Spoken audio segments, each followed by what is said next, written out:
Vriende, ons is die Here innig dankbaar dat ons uitgespaar is, dat ons vanmôre kan saam wees, so rondom die woord van die Here, en die gebed van my hart is dat die Here vir ons wysheid en insig sal gee, in die verstaan van sy woord, en die uitleef van sy woord, sodat ons ook 'n getuie kan wees in hierdie wêreld wat afstuur na God se oordeel. Mag hulle sien dat ons anders is, anders dink, anders doen, anders optree, en so ons Vader in die hemel verheerlik. Nou vriende, ons gaan vanmôre aangaan met ons reeks boodskappe vanuit die boek Spreuke. U sal sien, vanmôre gaan ons poog om vers 4 tot 6 te hanteer. Nou, ek het vir u al reeds gesê in die verlede, ek sê nie vir u alles wat oor hierdie verse gesê kan word nie. Ek lei u in 'n rigting. U sal sien waaroor die vers gaan. As u deur die boek Spreuke weer werk, sal u gou agterkom. Dis in hierdie rigting wat Salomo beweeg en waaroor die bepaalde spreek gaan. En die gebed van my hart is dat die Here vir u wysheid sal gee om verder ondersoek in te stel, om so te groei in die kennis en genade van die Here. Vanmôre se temaatjie dan: werk hard, wees betroubaar, soek kennis en wysheid. En ons lees daar in vers 4 tot 6 die volgende, Spreuke 14. Waar geen beeste is nie, is die krib leeg, maar deur die krag van die os is die inkomste baie. 'n Betroubare getuie lieg nie, maar 'n valse getuie strooi leuns uit. Die spotter soek wysheid, en dit is nie daar nie, maar 'n verstandige is kennis maklik. En ag vriende, ons gaan vanmôre gou kyk na hierdie versies. Kom ons val weg met vers 4. Daar staan: waar geen beeste is nie, is die krib leeg, maar deur die krag van die os is die inkomste baie. Een van die vertalings sê, as daar nie osse is nie, is die voerklip leeg. Met net een goeie os bring jy 'n groot oes in. Nou baie mooi dat hierdie vertaling amper die vertaling wat ons saam gelees het, die ou vertaling so 'n bietjie verklaar. Jy sien, hierdie hele spreek gaan oor die gedagte van harde werk, om pligsgetrou te wees, om te kyk agter dit wat die Here aan jou toevertrou het. Ons praat van wyse rentmeesterskap, en ag vriende, ons het so tyd terug in die gemeente bietjie gepraat oor die dissiplines van 'n man, en ek het vir u gesê dat die Here voor die sondeval al die gedagte van harde werk ingestel het. Adam en Eva moes die tuin bewerk en bewaak het. En dit is belangrik dat ons sal sien dat werk nie 'n straf van die Here is nie, maar ons moet ons eer daarin stel om met ons eie hande te werk. Nou harde werk, vriende, tog niemand doodgemaak nie, en soos een man eendag gesê het, maar ek wil nie die eerste een wees wat probeer om dit verkeerd te bewys nie.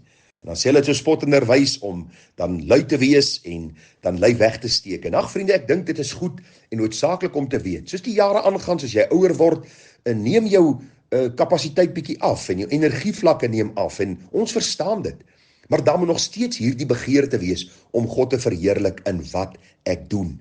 Daarom is harde werk 'n opdrag van die Here, pligsgetrouheid, 'n goeie rentmeester te wees, en dan vriende, baie belangrik om te kyk agter jou diere.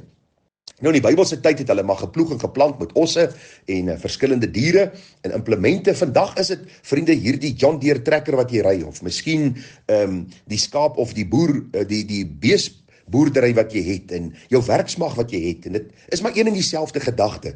Pas op wat jy het, want dit wat jy het moet jy gebruik om dan 'n oes in te samel, sodat jy ook dan rykdom kan verwerf en sodoende God kan verheerlik.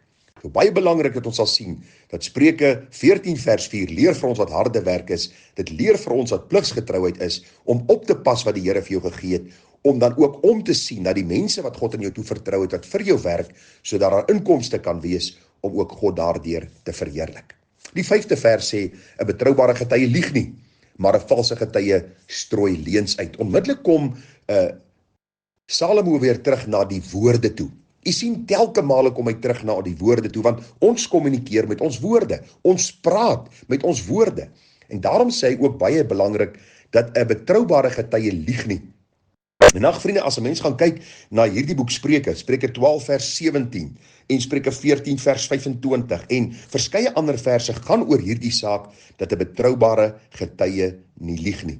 En hier lê die klem op leuns, van jou naaste vertel, miskien in 'n verhoor, of miskien by ander mense sy naam swak maak, en leuns van hom versprei, om dan sy karakter skade aan te doen.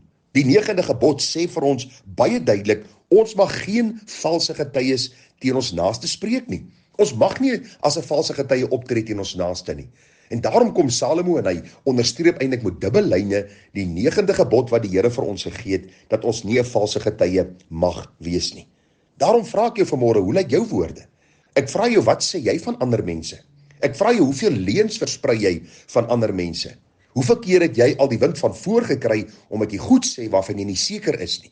En jy versprei stories van mense, en die hartseer gevolge beleef jy tot vandag toe. Miskien vriendskapsbande wat gebreek is. Miskien is daar familiebande wat gebreek is, omdat jy dinge sê wat jy liefs kon gelaat het. Daarom, hou jou mond toe. Jy het 2 ore, jy het 1 mond. Luister 2 keer soveel soos jy praat. Want die Bybel sê vir ons, 'n valse getuie is iemand wat leuns uitstrooi, maar 'n betroubare getuie praat die waarheid oor mense, en dit wat hy aan jou miskien oorvertel, kan jy glo, want jy weet hy's 'n betroubare getuie, omdat hy die Here liefhet. Vers 6. Die spotter soek wysheid, en dit is nie daar nie, maar vir die verstandige is kennis maklik. Nou vriende, hierdie vers is eenvoudig die gedagte dat die spotter soek op al die verkeerde plekke wysheid.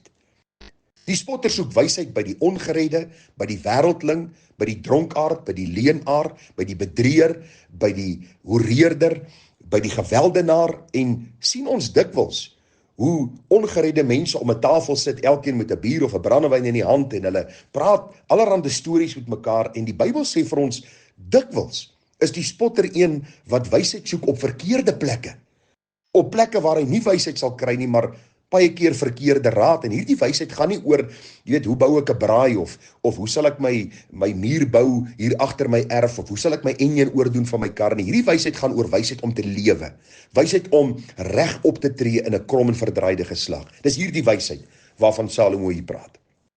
Die Bybel sê vir ons aan die ander kant, vir die verstandige is kennis maklik. Waarom? Want die verstandige soek wysheid in God se woord. Die vrees van die Here is die beginsel van die wysheid, sê Spreuke 1 vers 7.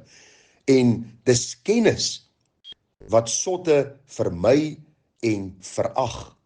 Want u sien, die Bybel sê vir ons baie duidelik, sotte vermy wysheid en tug.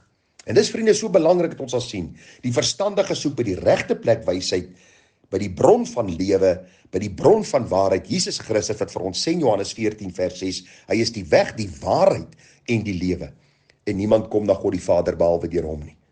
Aan die een kant soek die dwaase, die spotter soek wysheid op verkeerde plekke, en dit lei tot sy ondergang, en aan die ander kant, hy vind dit nie, hy beleef net hartseer op hartseer, maar aan die ander kant, vir die verstandige is kennis maklik, want hy soek dit op die regte plek, hy soek dit by die bron van wysheid en kennis en insig, die Here God self, hy het sy woord vir ons gegee, geïnspireerd deur sy Heilige Gees, en die opening van die woord gee wysheid. Dit maak die eenvoudiges verstandig. Daarom pleit ek by jou vanmôre, en ek vra vir jou, is jy 'n harde werker? Ek pleit dat jy een sal wees wat hard sal werk, dat jy pligsgetrou sal wees, dat jy sal oppas wat die Here jou gegee het. Ek vra vanmôre vir jou, in jou woorde oor ander mense, is jy eerbaar, of strooi jy valse getuies uit in jou naaste? En dan vra ek vir jou, waar soek jy wysheid? Soek jy op die verkeerde plekke? Dan gaan jy in dwaasheid bly wegsink. Die spotter bly wegsink in dwaasheid. Waarom? Want hy soek wysheid op verkeerde plekke. Die vrees van die Here is die beginsel van die wysheid. Ja, kennis en verstand. Daarom soek jou wysheid by die Here. En glo my, die Here sê, as jy vir wysheid vra, sal dit vir jou gee sonder om te verwyd. Jakobus 1 vers 5. Mag die Here ons seën, mag ons met insig bekragtig, sodat ons hom kan verheerlik in alles. Groete vir u, mooi dag verder, tada.